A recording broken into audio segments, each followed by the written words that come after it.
ঘুষ খাওয়াটা বন্ধ করেন, দুর্নীতি বন্ধ করেন। দেশে অন্ধ অন্ধ দুর্নীতি ভরে গেছে। আমি আশ্চর্য হয়ে যাই, এত কষ্ট করে, এত ভিক্ষা করিয়া প্রায় 309 কোটি টাকা আমরা সাহায্য পেয়েছি। দুনিয়ার থেকে 309 কোটি টাকা সাহায্য, 167 কোটি টাকা আমি লোন করে আনছি, যা দিয়ে বাংলার মানুষকে বাঁচাতে চেষ্টা করেছি।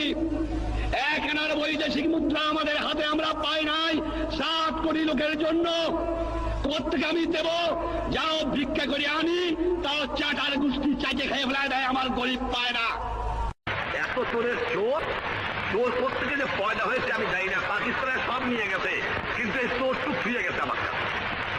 এই চোর নিয়ে গেলে আমি বাঁচতাম, কিছু দালাল গেছে, কিন্তু চোর গেলে বাঁচা যাবে। 20 জন লোক। আপনারা ভালো করে কাজ করেন।